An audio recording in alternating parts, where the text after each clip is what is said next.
So eto na nga mga sangkay, nagsalita na po ang DOH regarding po dito sa kumakalat na karamdaman na nanggaling po sa China na ngayon ay nagpapang-abot na po sa iba't ibang panig ng ating mundo mga sangkay. Halimbawa na lamang po yung India, napasok na po nila o napasok na po nitong karamdaman mula po sa China mga sangkay. Kahalintulad po ito nung nakaraang pandemic. No, so ngayon, marami pong natatakot tungkol dyan at ngayon nagsalita na po ang DOH kung magla-lockdown nga ba o hindi.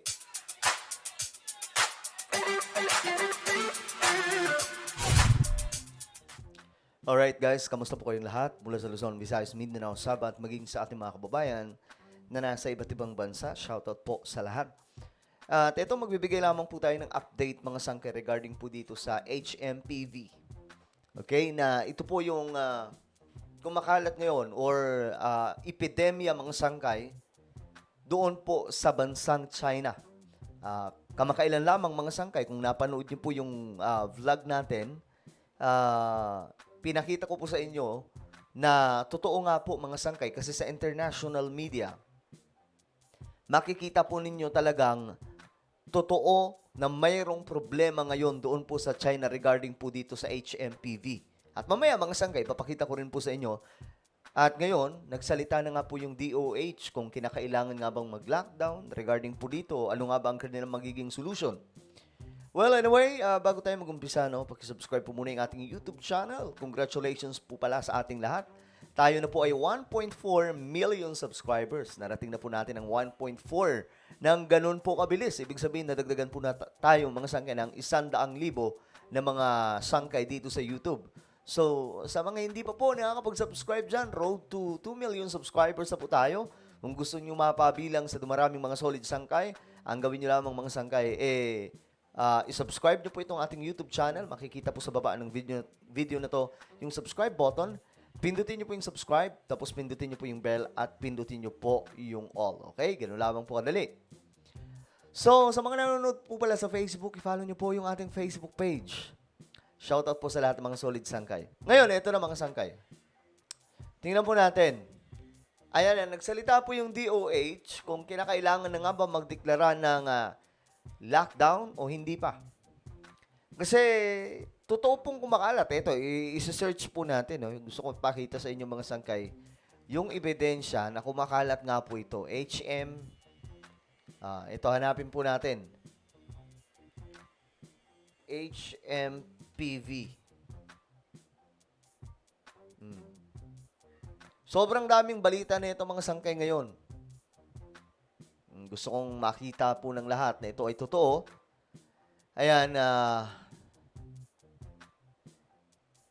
makikita po sa mga video na ito na totoong may outbreak nga po doon ngayon sa China. At mismo yung mga health professional or medical professionals, nagsasalita na po ngayon mga sangkay. At sinasabi po nila na kailangan na pong buksan ng China ang update, ang information tungkol po dito. Ayan o, HMPV in China raises concerns. So buong mundo mga sangkay, alam na alam po ito na totoo. Hindi po ito maitatanggi kahit sabihin po ng DOH o sabihin pa po ng Pilipinas na hindi ito totoo. Pero pag tumingin po tayo sa mga international media, makikita po talaga natin na may katotohanan sa balitang ito. So ngayon mga sangkay, ito po ang tingnan natin. Ano nga ba ang solusyon nila dito? Magla-lockdown na nga ba? O ngayon, ito po yung sagot ng DOH. Sabi dito, DOH rejects lockdown. Border closure over HMPV scare. So, nireject daw po ng Department of Health ang lockdown sa mga border or sasara sa mga border natin. Halimbawa na lamang po, itong mga paliparan, mga sangkay, di ba? Natin na may mga pumapasok galing po sa China, nireject po nila.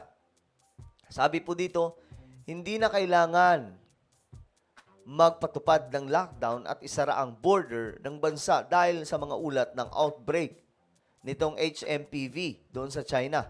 So ngayon, tingnan po natin. Bakit nga ba nireject? Okay?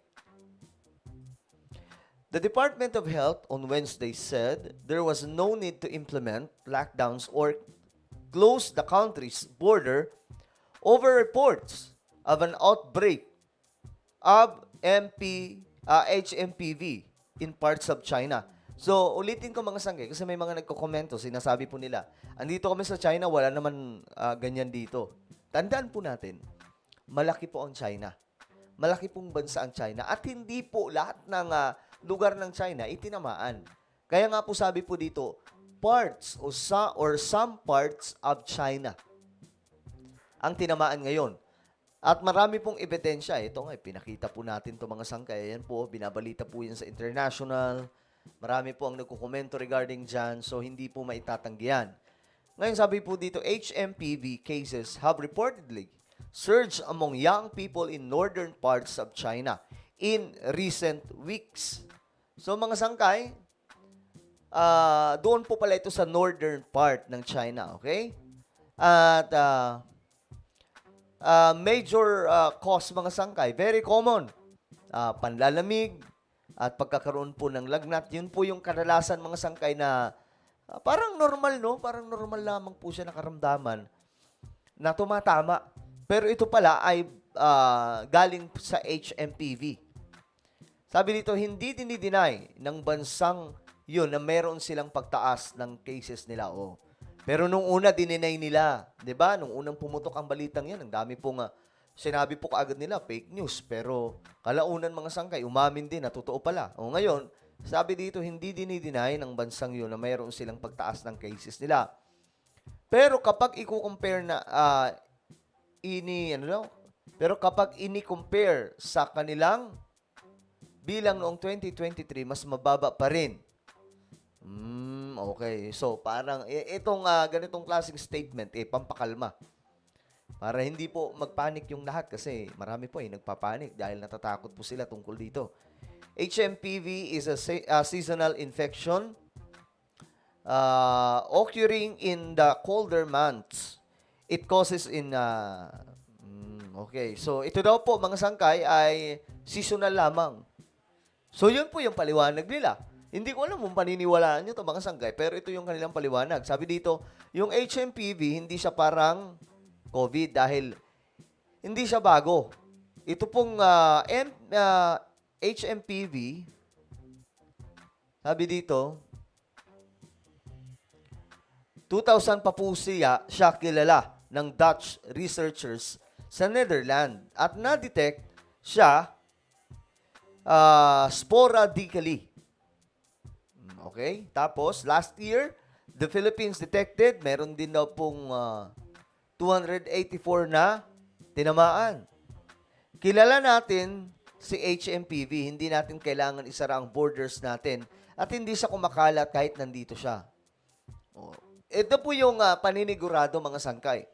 Pero, ito po ang sinabi ng DOH. Pero iba po yung sinasabi naman ng international. No, yung mga doktor galing po ibang bansa, nagsasalita po dito. Ayan po, doctor's warning. Nag-warning po yung mga doktor kasi tumataas daw po yung bilang mga sangkay. So ito po yung warning nila. Nagiging overcrowded daw po yung mga rooms, mga wards, mga sangkay sa mga hospital. So, ano ba ang gagawin dito? Mga doktor, kumbaga, sumasalungat ang sinasabi ng mga doktor sa international sa sinasabi ng DOH. Though, kumbaga, naiintindihan ko naman mga sangkay kasi siguro gusto nilang pakalmahin yung taong bayan, no, para hindi na po kumbaga hindi po magkaroon ng chaos sa bansa natin. Sabi po dito, wala pong lockdown. Tuloy po ang ating buhay. Tayo po ay mag-iingat po lamang at ito ay seasonal na mga trangkaso. So ayan po ang paglilinaw nila. I hope na ito po ay totoo mga sangkay, no? Sana hindi po ganun kabigat. Dahil masisisi po sila dito kapag lumala ang sitwasyon. So, sabi dito, huwag kabahan. Sabi dito, maski yung common cold, kumbaga, ito po yung kanilang paninigurado sa ating lahat mga sangkay na hindi na po tayo masyadong mataranta sa pangyayaring ito. Pero, again, mga sangkay, ang international, nag-warning na po itong mga doktor. sa China mismo. Nakikiusap sila sa China na maging transparent pagdating po sa outbreak na ito. Ano ba talaga ang totoo? Ano ang data? Para po mabigyan ng solusyon. Eh, ang problema, wala pa pong gamot na ito, mga sangkay. Well, ano po ang inyong opinion tungkol po dito sa sinabi ng DOH na hindi daw po magla-lockdown, hindi kailangan isara ang border natin? Mag-comment lamang po sa ibaba. Meron po tayong isang YouTube channel, mga sangkay. Ito po ay Sangkay Revelation. Magaganda yung topic natin dito tungkol sa mga nangyayari sa ating mundo. Hanapin nyo lamang po ito sa YouTube. Kapag nakita nyo na, i-click nyo po yung subscribe, i-click ang bell, at i-click nyo po yung all. So, ako na po ay magpapaalam. Mag-iingat po ang lahat. God bless everyone.